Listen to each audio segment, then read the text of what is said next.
Good afternoon, members of MOA. My name is Jean Paul, and I'll be the moderator for today's event. A quick note, if you'd like to ask a question, please press star 3 at any time. Before we get started, I'd like to recognize the 73rd birthday of the U.S. Air Force. Thank you, Airmen. Ladies and gentlemen, I'm pleased to introduce a very special guest we have on the line, President and CEO of the Military Officers Association of America, Lieutenant General, United States Air Force, retired, Dana Atkins. General Atkins is a native of Portland, Oregon. He earned his bachelor's degree in biology from the University of Portland and holds 2 master's degrees, one in aeronautical science from Embry-Riddle Aeronautical University and another in national security strategy from the National War College. He also received an honorary doctorate in public service from the University of Portland, his alma mater. A command pilot with more than 4,000 hours in fighter aircraft, Atkins has served in a number of key command and staff positions, including Commander of the 35th Fighter Wing in Misawa, Japan, Vice Commander, 7th Air Force and U.S. Air Force, Korea, Director of Operations, U.S. Pacific Command, and Special Assistant to the Supreme Allied Commander, Europe, during the air war over Serbia. At the time of his retirement from the Air Force, Atkins served as Commander, Alaskan Command, U.S. Pacific Command, Commander, 11th Air Force, Pacific Air Forces, and Commander, Alaskan North American Defense Region out of Elmendorf Air Force Base in Alaska. He and his wife, Laura, were the 2004 recipients of the General and Mrs. Jerome F. O'Malley Award, which recognizes the wing commander and spouse whose contributions to the nation, the Air Force, and the local community best exemplify the highest ideals and positive leadership of a military couple. Before becoming the 9th president of MOA, Atkins served as the president of Chronicle Media, a print and digital media company based in Georgia. Ladies and gentlemen, please welcome me in joining Lieutenant General retired Dana Atkins. Well, thank you, JP, for that. I don't know if that was an inflated bio or not, but I really appreciate that.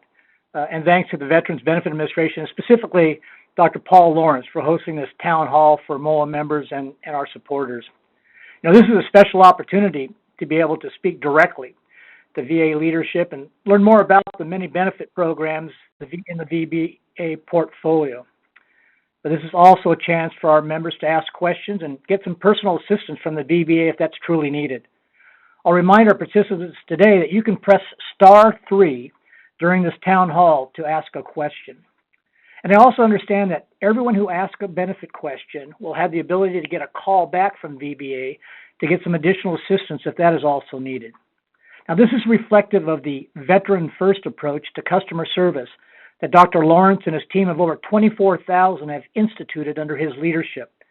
Again, thank you, Dr. Lawrence and the VBA team, for this dedicated support. Now, while MOA is the largest association of military officers, our mission is to truly advocate for all members of the uniformed services, enlisted and officers, veterans and their families. And a huge part of what we do is working to both preserve and improve your military benefits. It's front and center of our legislative mission. It's posted on our website. It's in our resolutions, and it's a mission that me and our staff takes very seriously. So I'm looking forward today to hearing news on the VBA's priorities and focus areas. Now, one issue I know we'll hear more about today is getting help for our Blue Water Navy veterans. Now, this has been a key advocacy push for MOA and will continue to be, and we seek support for these veterans exposed to Agent Orange while they served offshore in Vietnam. So tell us more about the issues and challenges that you face, and hopefully your testimonials will be the catalyst for Dr. Lawrence and his team to take these head on to gain resolution for you and other veterans who may be facing these same concerns. And by all means, share good news as well, where the VA and specifically VBA has been meeting and exceeding your expectations. Now, as I mentioned earlier, joining me today is Dr. Paul Lawrence, the Undersecretary of the Veterans Benefits Administration. If you know anything about federal government hierarchy, then you know as an Undersecretary, the buck stops here. In my personal association with Dr. Lawrence, I can assure you that he works your issues personally and with the intent to both resolve your problems and improve your quality of life. And the issues span a wide range from disability claims to pensions to education benefits like the GI Bill to home loans and nearly everything else outside of direct health care. I'm pleased to report that Dr. Lawrence serves as an Army officer, achieving the rank of captain, and was also a graduate of the Army's Airborne School. Now, having served as Undersecretary since 2018, he leads more than 24,000 employees.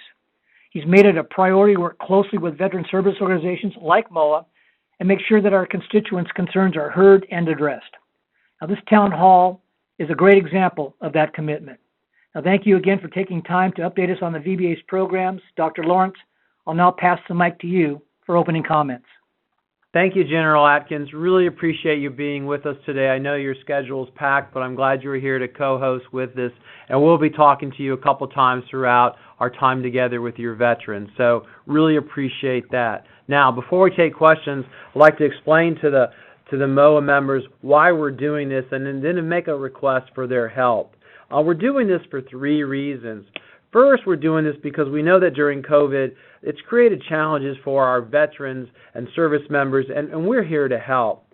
Second, we're connecting because there are new benefits and programs that we administer, and we want to reach out to veterans and others that we may have missed in the past and let them know of these. And third, and perhaps most importantly, we want our veterans and family members to know that VA is truly changing. We're far from perfect, but we are better today than we were a few years ago. We continue to work to become more accessible, more accountable, and more agile so we can be more responsive to the challenges our veterans face. Now, unfortunately, that we know in the past that some of our procedures were an obstacle to get benefits to our veterans.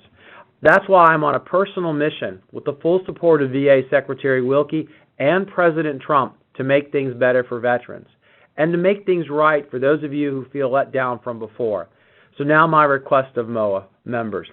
Please share this with your friends who are veterans or family members or veterans. Let them know we are here. We want them to give us a chance or a second chance to provide them with the benefits they've earned. Pass along the helpful information we'll share over the phone today and encourage them to reach out to us and give them our toll-free number, 1-800-827-1000. You're our best allies ensuring we reach all those who serve. Now, JP, just before we go to questions, let me make sure we get a little more information. First, you can always find us on the web at va.gov, and the search bar is great. Type in benefits, and you'll bring to pages of information and how to apply. The 1-800-827-1000 number is just for your benefits questions. That's answered by VBA employees. We're very proud of the team. Yesterday, they took 23,400 phone calls. 99% answered in less than a minute, so we're there for them. One of the things that will come up today is the restarting of the C&P exams, the exams we conduct of our veterans to make sure we are granting the right conditions. And so those were stopped through the pandemic, the big part of the pandemic. We've restarted those. We'd encourage our veterans, if they get a call from our vendor, to please go to that exam. It's very important information in the granting of benefits. You can find out more on the web at va.gov. Type in compensation and pension exams, lots of information about scheduling, about what it is, frequently asked questions, videos about what you'll experience. Get a lot of questions about education, not only for the veterans but their family members as well. President Trump signed 2 pieces of legislation, March and April, to protect student veterans during this period of time. You can find out about it on our website. Also, call our education line at 188-GI-BILL-1. And finally, JP, before we go to questions, a lot of questions about debt suspension during this period of time. So we cannot waive your debt, but it can be suspended. You'll eventually have to pay, but you can rearrange the payments. And you can do that by calling our Debt Management Center at 1-800-827-0648. So, JP, let's get to questions so I can personally help as many MOA members today as possible. Yes, sir. I just want to repeat our general information for the audience. You can call us at 1-800-827-1000 or visit us at va.gov, that's victoralpha.gov, at any time to learn more about filing a claim or any other VA matters. And if you or someone you know is in crisis, please utilize our crisis line. That number is 800-273-8255. Again, that's 800-273-8255. Or if you prefer to text, you can text 838-255. That's text 838-255. And don't forget that at any time during this call, you can press star 3 if you'd like to ask a question. Getting to the phones for our first caller, we have Patrick on the line. Patrick, you're live with Dr. Lawrence. Hi, Patrick. Hello, Dr. Lawrence. Can you Hey, Patrick. How can I help? Yes, I can. How can I help? Yeah, I'm calling you from New Mexico, sir, and I want to thank you, number one, for showing the courage, the actual courage to launch off into these, because you know as well as anybody what that can open up to, and I appreciate you doing that. And I also like to thank MOA for accommodating this session this afternoon. It's truly a step forward. Thank you. I'll get right to it. I have a claim in. I had a radical prostatectomy, etc. So it's lost. At any rate, I filed a claim, and there were some issues up front with the intake center and so on, but those got worked out. I mean, things happen. I finally got the claim in on 20 December of last year, 2019, and it was in a short period of time. I was given a 5 June 2020. Well, estimated, and I know what estimated means, and I appreciate that, estimated completion, and a lot of things happened between 20 December and 5 June 2020. So it wasn't too far after that. I gave it a full month after that. In July, I queried the system and online again, and was given a 5 February 2021 completion. If one does the calculations, you'll get an actual calendar date count of 414 days. That's 280 days, excluding weekends and federal holidays. All right. Things have happened. COVID happened, out of everyone's control. I just checked last night in my claim status, and now it's gone from 5 February 2021 to an undetermined status. So things appear to be deteriorating relative to a prognostication of where we are. With that said, that's concerning, and I think it would be for anyone. I think you can understand that. Absolutely. With that said, I'd like to, because I think this has everything to do, I suspect it does, with a thing called backlog. Mm-hmm. And I'm looking at a number of 203,000 and some change, August 14 of this year, 205,000 and some change, September the 14th of this year, and I'm pulling these numbers off the Monday morning workload report. That's right. That's a little over 2,000 increase. At the current gradient, sir, we could approach 210,000 by the election. Mm-hmm. Any positive gradient, we talked about in COVID flattening the curve. In this case, any positive gradient in that number of more than 125 backlog cases, more than 125 days, is bad news for not only the VA, but for the veterans as well, as I think you can understand that.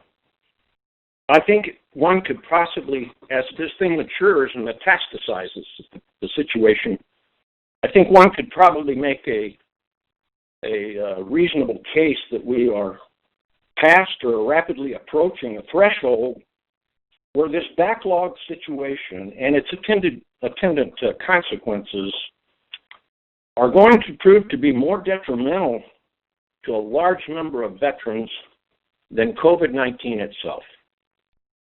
And I think, that ought to give everyone associated with the system pause. And I'm sure that you and your staff are attuned to that. I filed I want to transition my question set a little bit to a consideration of how do we approach this situation given our current circumstances. I filed under a fully developed claim. There were technical problems, as I mentioned earlier, with PDF fillable forms that were provided by the VBA website, by the way.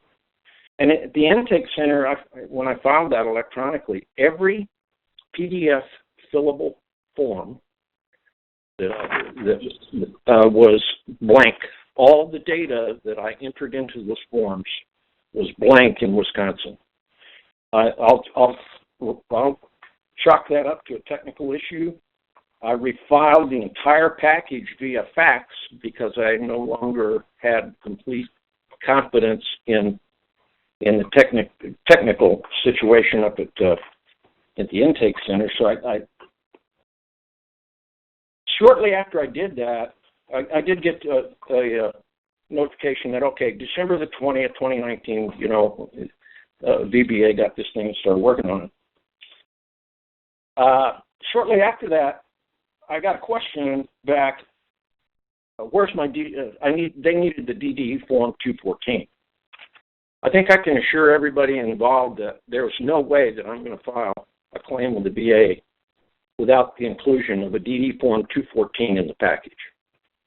So that was a little disconcerting. Why am I being asked for a DD Form 214 when I'm staring at the package, a copy of the package that I submitted by fax, and that 214 was in there?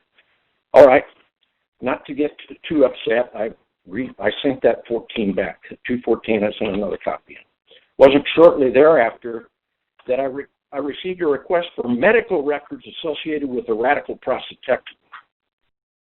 All of those records, sir, were included in that faxed original claim package. So I resubmitted that. Wasn't too long after that I received a request for documents providing proof that I have boots on the ground in the Republic of Vietnam. The claim package clearly contained copious documentations associated with my assignment in the U.S. Air Force to Korat Royal Thai Air Base in Thailand. All of that was in the original package. Sir, I don't think it's unreasonable. Any reasonable person could probably make a reasonable assumption that it appears as though that claim package was not examined. I'm not making that allegation. What I'm saying is it had all of the appearances that package was not evaluated extensively, to the point, let's say, sufficiently to obviate this history of types of questions that I was receiving. Okay, Patrick. Okay, so let me see if we can sort of work on a couple things with you now. Okay, so I understand your frustration with us in a couple different ways. Okay, it sounds very clear that you are a thoughtful person and you provided all the information, and perhaps we didn't give it a thorough scrubbing. So I really want to get behind that. So first, let's deal with sort of two situations. You have your claim to us, and then you're making some observations about the present way we're doing work. So let's kind of go after this in two pieces, Patrick. In terms of your own claim, Patrick, I'm going to have one of our team, as General Atkins promised at the beginning of the call, give you a call so we can look in on it and see what's taking place, okay? If we have sufficient information, perhaps we can grant benefits based on that, and let's get after your claim to figure out what's missing, what we already have, and better understand that, okay? So now let's pull apart some of the other things. We had an algorithm on our website that was working pretty well in terms of forecasting a range of time when we think claims will be done. It wasn't precise, and that was your June date. What happened during your claim, of course, is what happened to the entire world, which the pandemic came, and that caused delays into our system, which led to some of the things you were beginning to see of the December date and then of the February next year. The reason we changed, and when you came and looked again, the reason when you changed, you saw it said the date's undetermined, it's because that forecasting algorithm was inaccurate, and it was causing some of the observations you had that were just frustrating and the like. So I do want you to know that, we pull that down. We're trying to get a better sense of what's going on. And so we want to make sure your claim is being processed the best as can with the information we have without sending you through the different back and forth with us. We are also trying during this period of time to grant partial benefits as necessary based on the information we have. Now, you were correct in citing the backlog statistics. Let me sort of go into that for a minute, and I'm glad you asked. So bear with me. You asked a long question, and I want to give you a long, comprehensive answer. The backlog before the pandemic was 70,000. That's right, 70000. In November of last year, it was 64,000, the lowest it's ever been in the history of the Veterans Benefits Administration. Okay?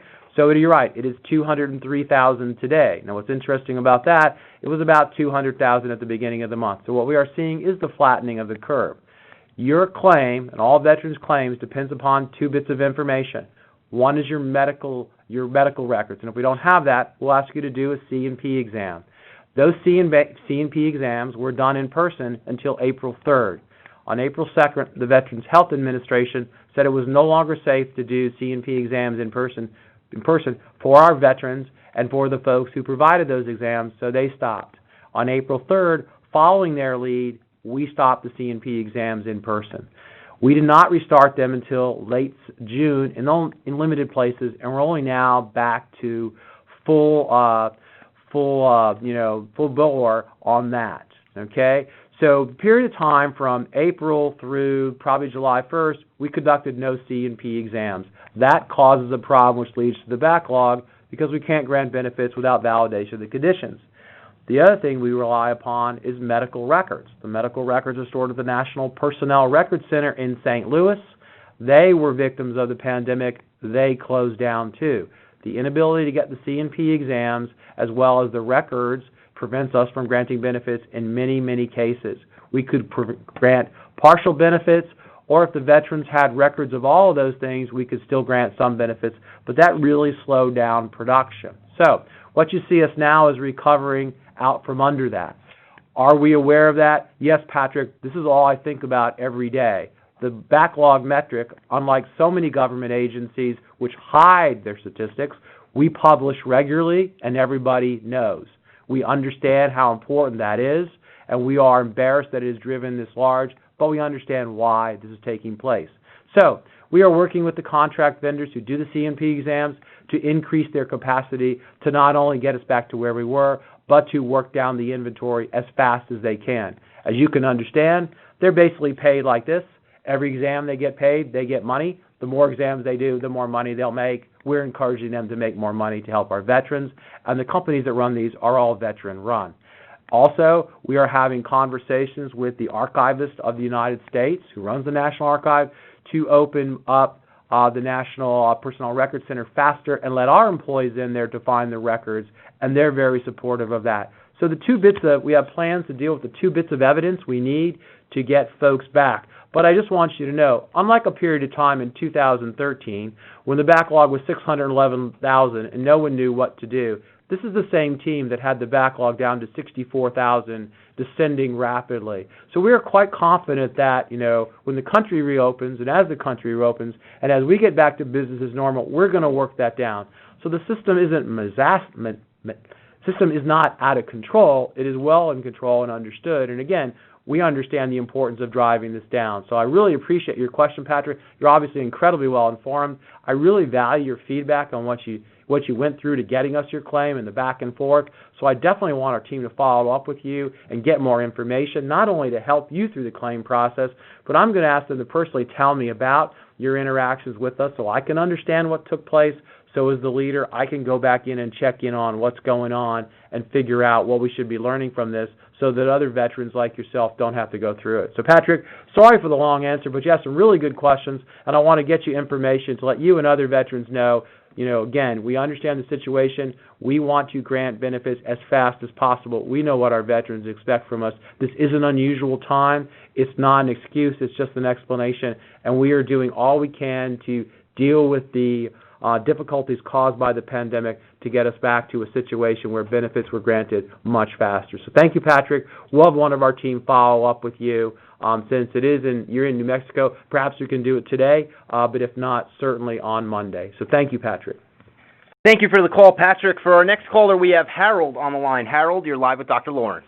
Hi, Harold. Hey, Dr. Lawrence, thank you so much. I appreciate it. And, thank you for your service as well. I also served and got out as a captain several years ago, but I'm actually calling today on behalf of my father who served in Vietnam until his retirement, several years later, post-Vietnam, as lieutenant colonel in 1988. He's recently he's had some health issues for several years now, but it's recently gotten to the point where it's becoming terminal. As a matter of fact, he's actually in the ICU at a hospital right now. Similar to first caller Patrick, I had some problems with submitting his claim online. As a matter of fact, mine never got pushed through VA.gov.site. I can go there today, and it shows that I have a intent to file for September 29th of 2020. But every time I try to submit what I've already put online, it won't go through. So I end up having to take his documentation for his claim to our regional office here in Atlanta in February of this year. It was submitted not too long afterwards. I will say that it got a pretty quick response as it pertained to wanting additional proof that he was in Vietnam. Luckily, I was able to provide that quickly, and then started getting other letters saying that his file was in process, kind of like which we appreciate, kind of like saying, hey, we haven't forgotten about you. We're still in the process. Well, I ended up calling not too long ago to the regional office, and what I found was that what you've already kind of described, right? Things have been shut down because of COVID, so the chances of things being done in a quicker fashion at this point are really slim, just because of what the country's going through with this pandemic. And while I certainly understand that, what I have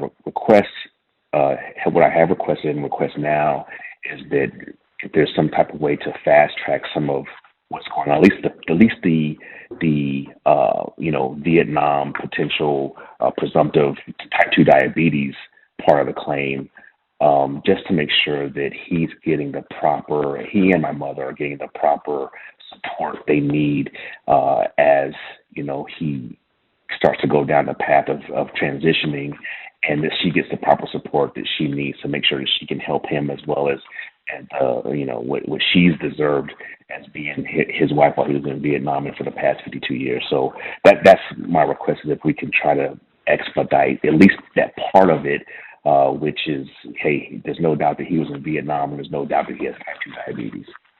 Right, Harold. So yes, let me sort of do a couple things with you. Certainly, we're going to follow up with you to get more information to be able to track this down and help. I appreciate your understanding in terms of where we are with COVID-19, but I do want you and other veterans to know that we expedite claims for certain conditions. Okay, I'm not going to cite them all, but your father is in one of them, right?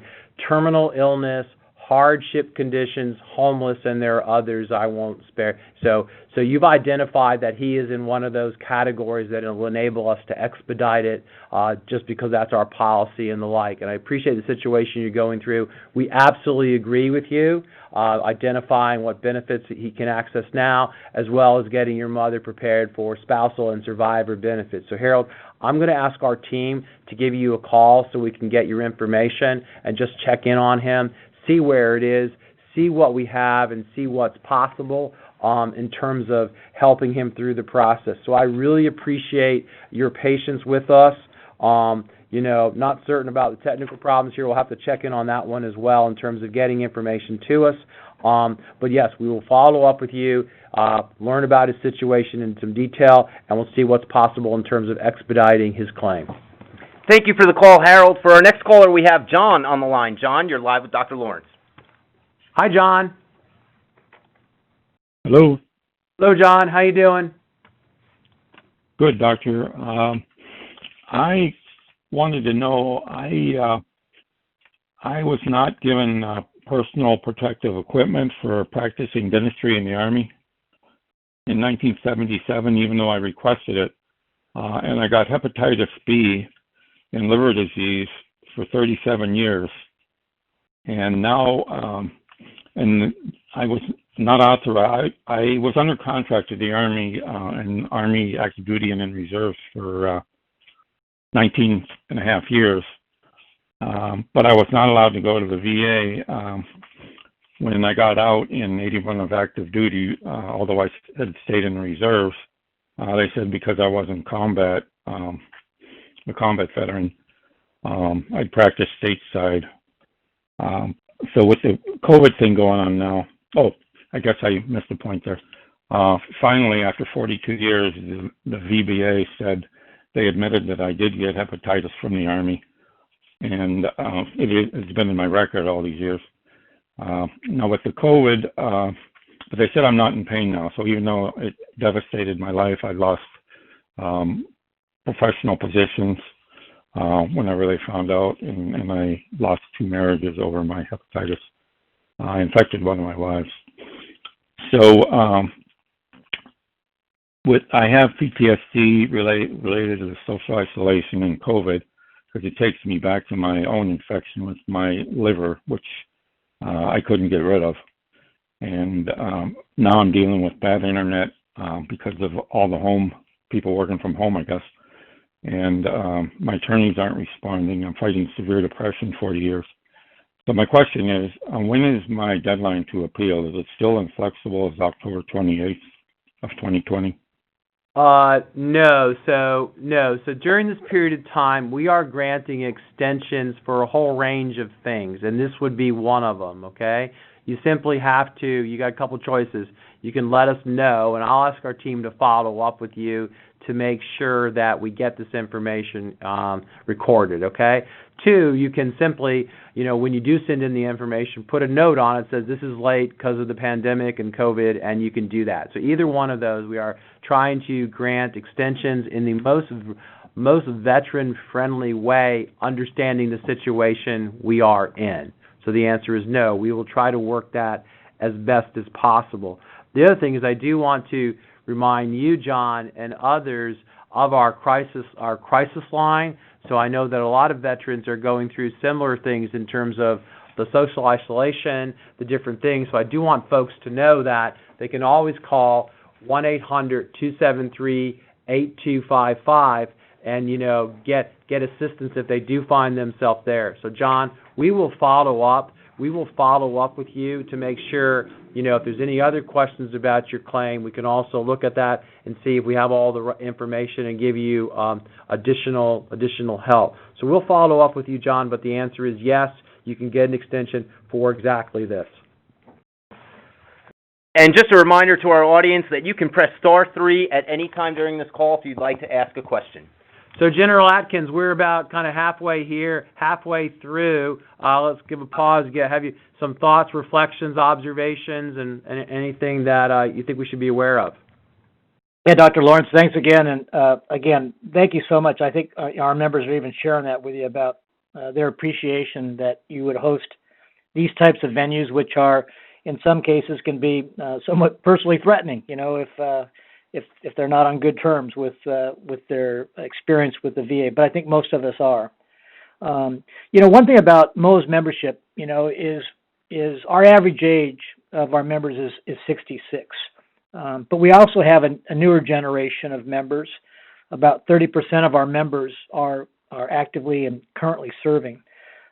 So some of the things that I would like to ask you, with the introduction, I would say, of 4th and 5th generation weapon systems, and specifically high-powered, fire control radars, whether they're land-based or behind an aircraft or ship or something like this, we're starting to get inputs from our members that our members are exhibiting higher occurrences of cancer, specifically testicular, prostate, etc. And a lot of what VA does and a lot of what your team does is to determine kind of disability based on a presumptive cause. And unfortunately, somehow these things don't happen until multiple years after somebody actually gets out of the service. So I guess my question would be, are you working with any of the services? I know the Air Force is doing some studies right now, particularly on fire control radars, 4th and 5th generation aircraft. Are you doing anything with the services? I know that VA's recognized for some of their studies to identify something early, so that when it does get to the point where you have to have a presumptive, kind of medical documentation that in fact the veteran would then be eligible for some sort of disability. Right. Good question. I know that we spend an awful lot of time doing research on things. So, for example, right now we're dealing with a lot of toxic exposure issues. But you're right. It is frustrating from a benefits perspective to, have our veterans asking for benefits for stuff that the science is still lingering or still yet to be figured out. I know that we work closely with the Department of Defense on a wide range of issues. We meet with them monthly to talk about different subjects.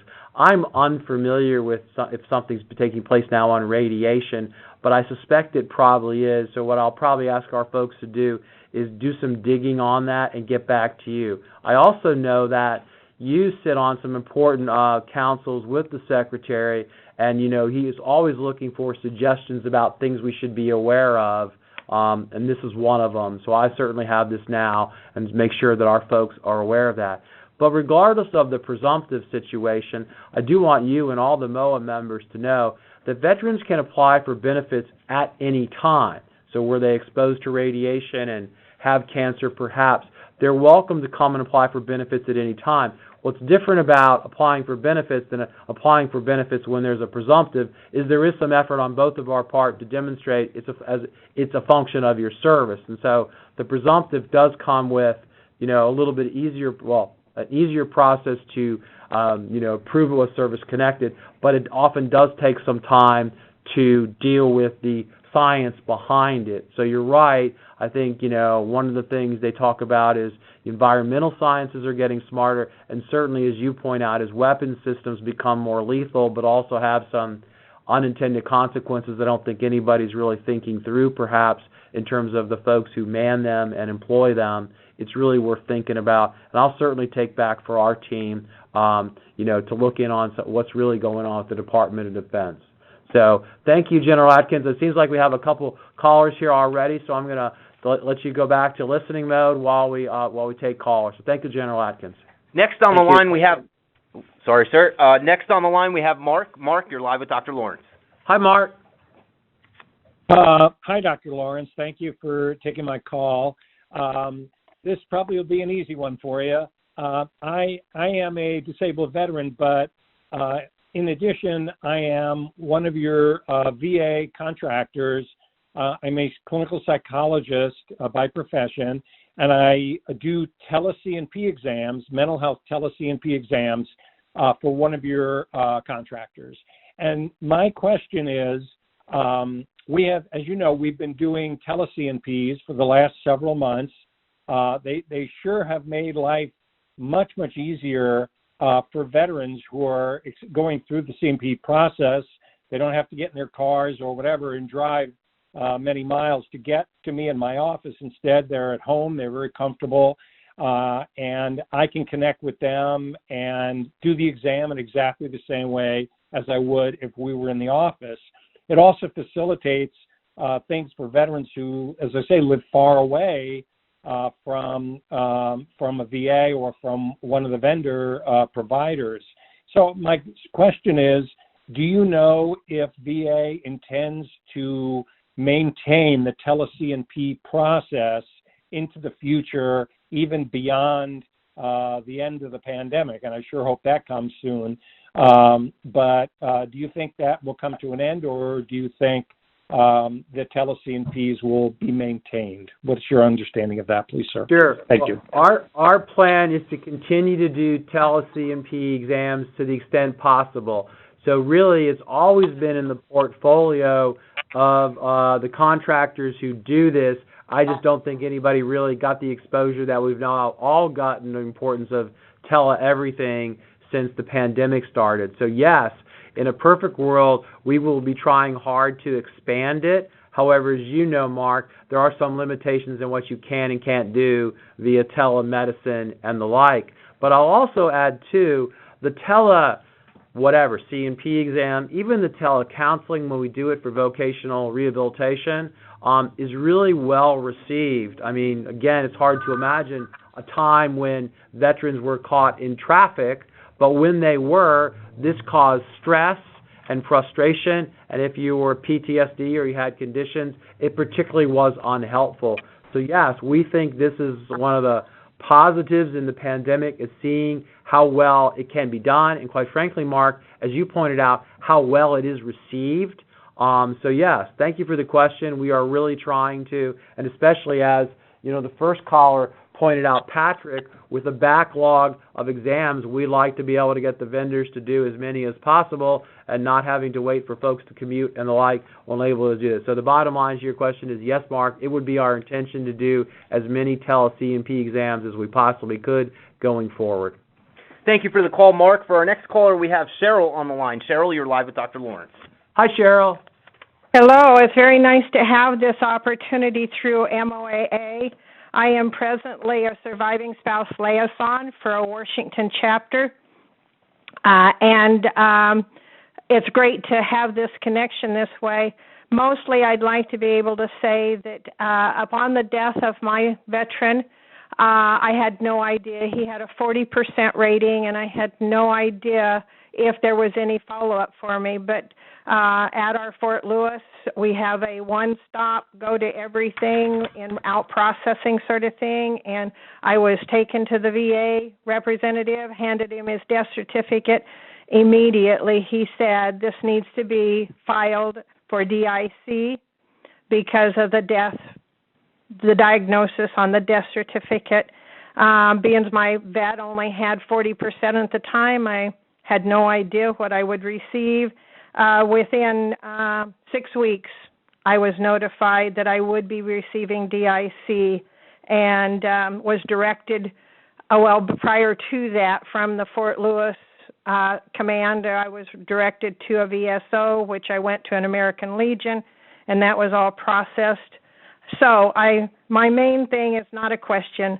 My main thing is to say the VA does take care of their own, especially even the surviving spouses, that Agent Orange took the death, took the life, and it wasn't right, but the spouses can know that the VA is there for them as well.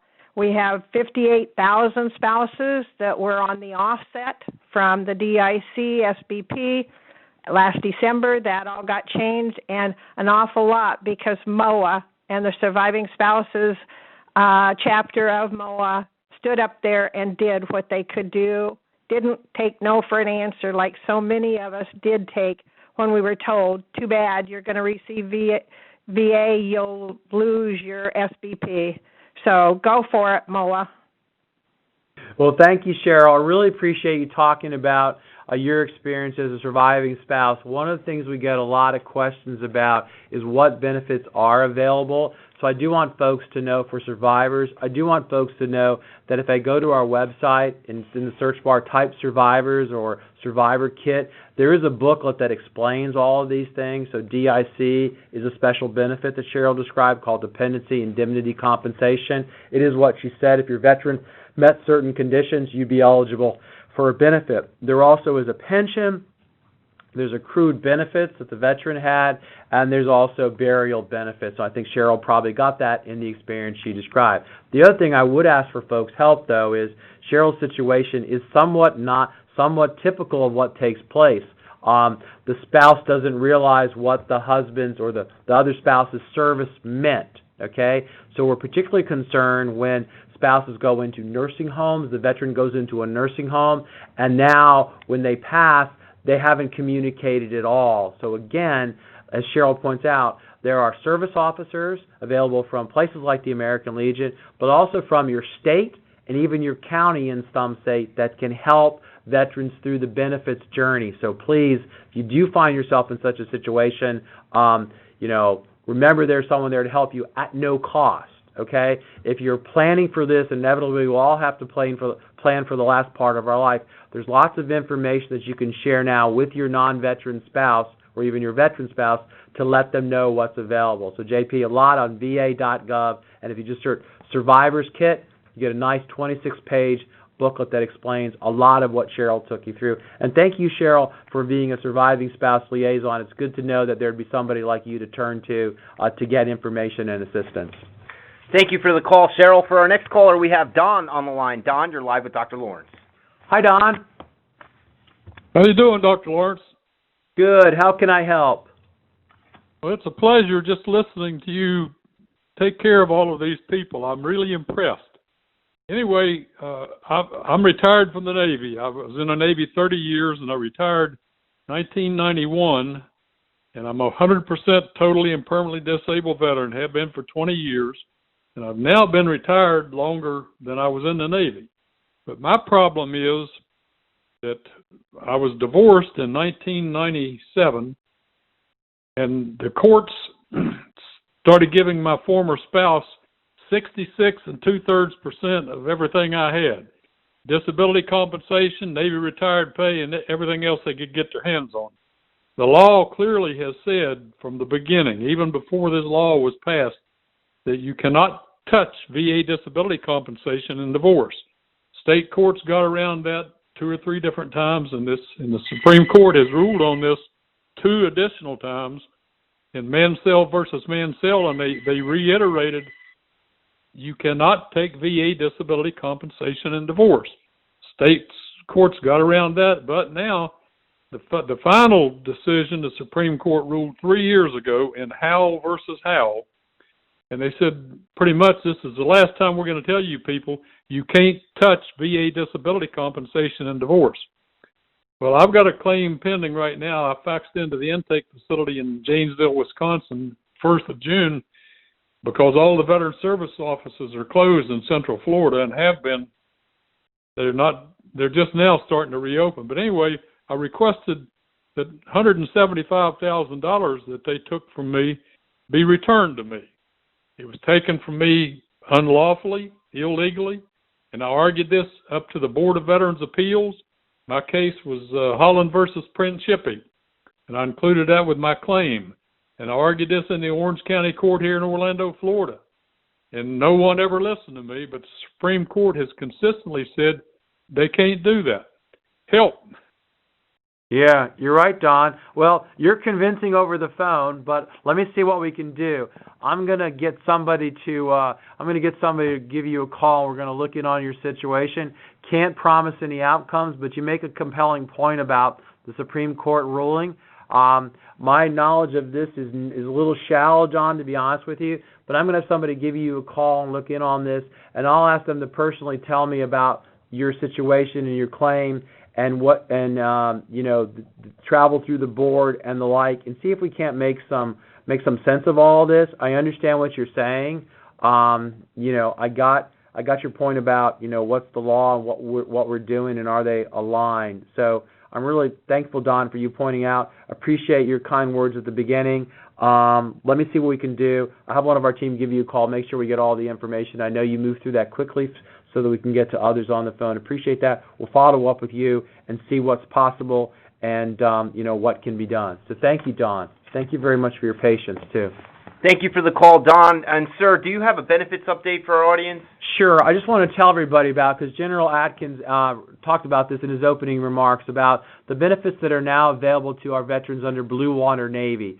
So as General Atkins pointed out, the President signed a law last year called the Blue Water Navy Vietnam Veterans Act of 2019, which provides benefits and health care to our veterans who served in the blue water off the coast of Vietnam, the 12 nautical miles off the coast of Vietnam, during the period of time from January 1962 to May 1975, and who have conditions related to exposure to herbicides, we say Agent Orange, to make it easier. If you have these conditions, you're eligible to benefits and health care. And what's important about this, the benefits are retroactive to the period of time when you were there, and they have survivor's benefits, right? So what's important to understand is we're asking our veterans, if you have these conditions, as some have already spoken to me, come in and apply for benefits. You can find out what the conditions are on our website, va.gov.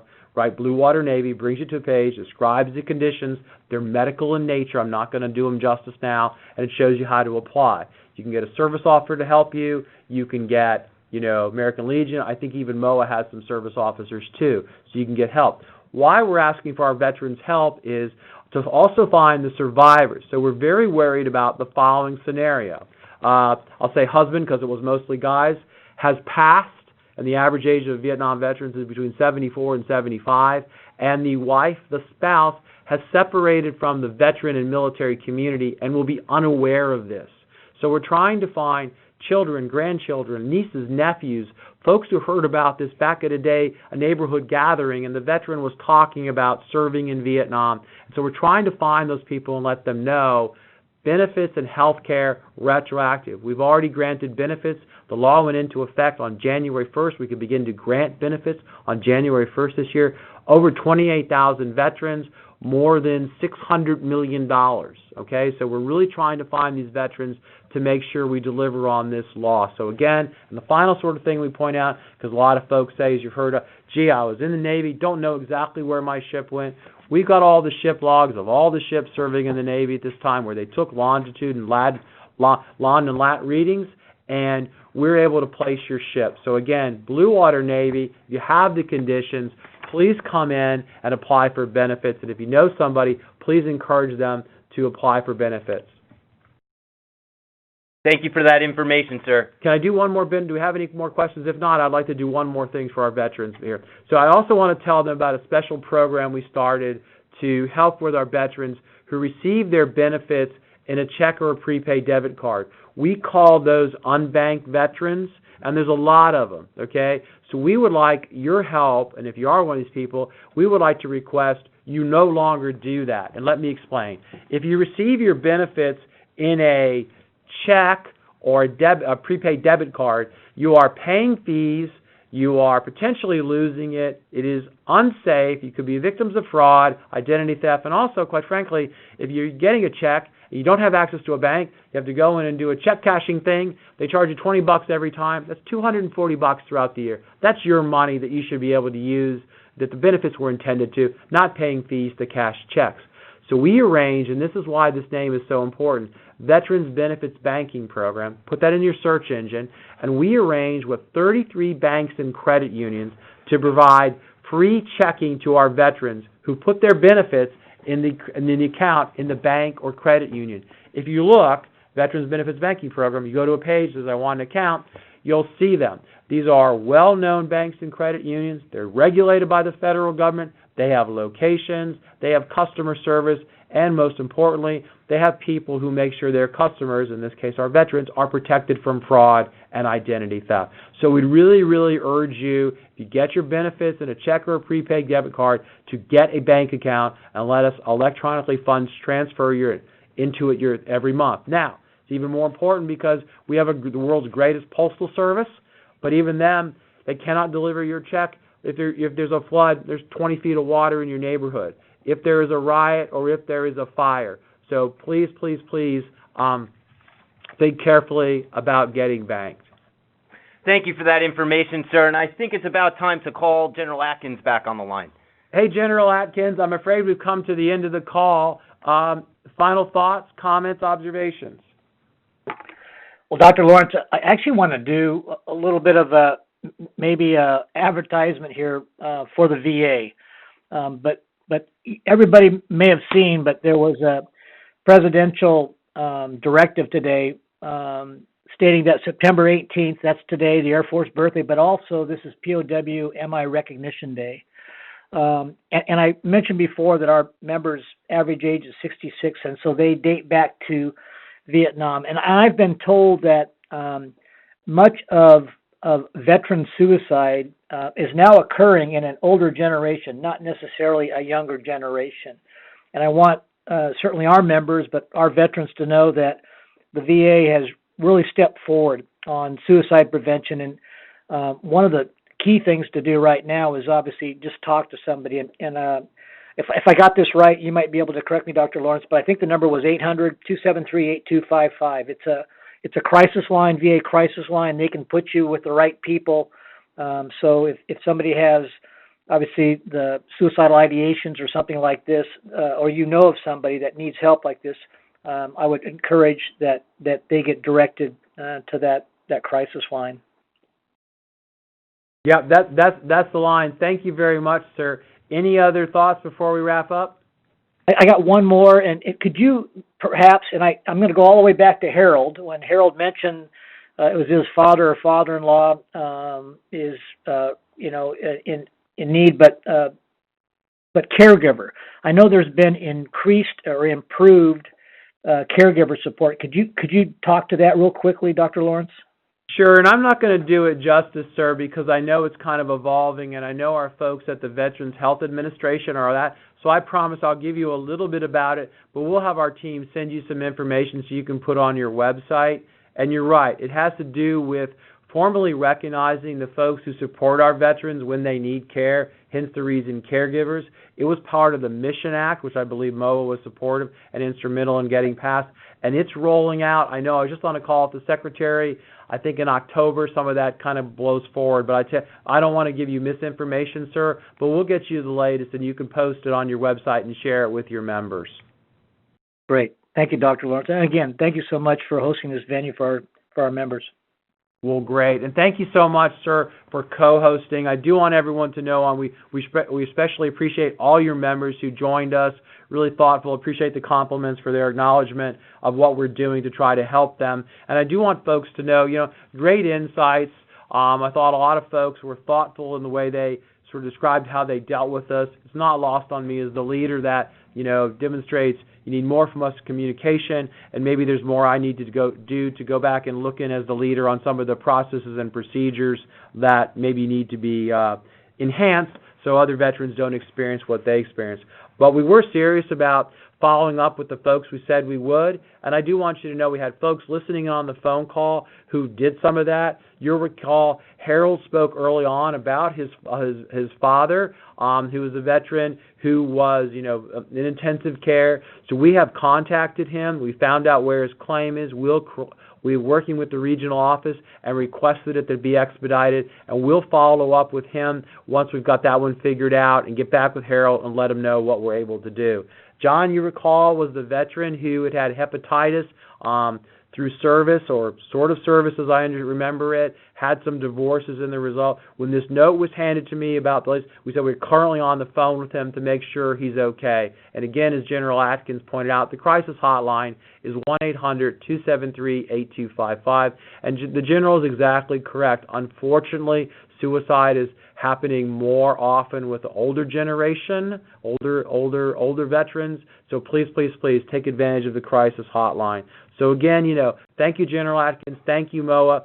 Thanks for everybody who called in and given us the opportunity to solve your problems. And if we've let you down in the past, the second opportunity to get this right. Really appreciate the partnership with MOA. Don't forget, you can always find them on the web at moaa.org. So please reach out to them. I know their website is particularly informative. And JP, I think in a minute you're going to give our social media sites so folks can follow us. But I want everyone to know, excuse me, I'm on the web. I'm on social media and LinkedIn. My name is Paul. As my name, Paul Lawrence. You can follow me. You can't connect anymore. I'm out of connections. Who knew? I try to post important information of what's going on at VBA. And every Friday, I post a short video called News You Can Use from VBA in less than 10 minutes. So again, thank you for everyone. Thank you to General Atkins and all the support from MOA. Thank you everyone joined and participated in the phone calls. We'll be following up with you as we promised. For more information, thank you, sir. For more information on any VA program, you can visit us at va.gov, that's victoralpha.gov, or call us at 1-800-827-1000. If you or anyone you know is in crisis, please immediately contact us at our crisis line, 800-273-8255. Again, that's 800-273-8255. FAQs from these events are available on our website by searching Teletown Hall FAQs, and to follow us on Facebook and YouTube, search Veterans Benefits Administration, on Twitter at VA Vet Benefits, and on Instagram, VA Benefits. This concludes our Teletown Hall with MOA. A big thank you to all the veterans and family members that called in. Good night.